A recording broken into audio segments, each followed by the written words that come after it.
The spot healing brush in Photoshop is ideal for retouching and removing imperfections from your photos, such as image sensor dust spots, small distractions, or objectionable elements like power lines. With the right approach, it can also be used to remove other types of objects from an image. Let's check this out. I'm going to begin this project by making a copy of the background layer by choosing Layer, New, Layer via Copy. And the reason that I'm making a copy layer is so that I can apply the retouching in a non-destructive way and have it be separate from the background layer. This will allow me to easily make corrections if some aspect of the retouching needs to be redone. I'm going to double click on the Zoom tool at the bottom of the tool panel, which is a nice shortcut for zooming up to 100%, and then I'll press down on the spacebar to get the grabber hand, and I just want to arrange this so I can see all of the reflection of the Washington Monument. I'll come over and get the Spot Healing Brush tool. And up in the options bar for this tool, you can see that there are three types of healing that we can apply. Content Aware is the default, and this is what I tend to use most often. It's a good choice if you are repairing areas that contain an element of a pattern, such as the rippled surface of the water in this photo. Proximity Match often works quite well if the surrounding areas are consistent in terms of color and detail. For now, I'm going to leave this set to Content Aware. And I'm going to resize my brush. You can see it here over the monument just above this goose. And I'm going to do that by using a shortcut of tapping on the right square bracket key several times to make the brush cursor larger. If I tapped on the left square bracket key, it would make it smaller. I'm going to remove this goose that is fast asleep here over the reflection.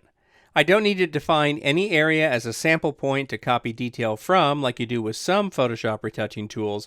I'm just brushing over it. And what the spot healing brush is doing is looking outside the area that I'm defining with the brush stroke to figure out the best way to blend that surrounding color and detail into the area I'm brushing over.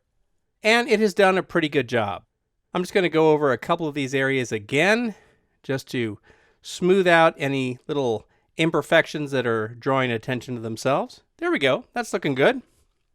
All right, let's tackle another object removal in this image. I'm going to hold the spacebar down to get the grabber hand, and I'm going to arrange the image so I can see these two construction cranes in the distance. And let me zoom up one more level. I'll do that with a shortcut, Command+ on Mac or Control+ on Windows. So since the sky surrounding these cranes is relatively consistent in terms of color and detail, I'm going to try the proximity match method for this. And I'm going to keep my brush size the same here. It's at about 45 pixels. And I'm just going to brush over most of those cranes to see how well that works. And it's working pretty good. Let me actually come over part of that a little bit more. There we go. Now sometimes when you get closer to an area like the edge of the monument here, proximity match may not work as well. There we go. You can see that's where it sort of fails. So let me undo that, choose Command Z, and let me just set that back to Content Aware, and let me go over that again. There we go, a much better job. And now I'll take out the rest of this crane here that is near the monument, make my brush size a little bit smaller to have a little bit more control. All right, that's looking good. And let's take out the rest of this crane here. Now let me show you a trick that is sometimes useful with the spot healing brush. Oftentimes you need to tell Photoshop to not sample from a certain area. So what I'm going to do is get the lasso tool, and let me actually zoom up one more time. And I'm going to use the lasso to make a lasso selection of the base of that crane, but I'm going to exclude the building underneath. I'll tap J to go back to my spot healing brush tool, and now let's just go over this again. And you can see that that's doing a really good job there.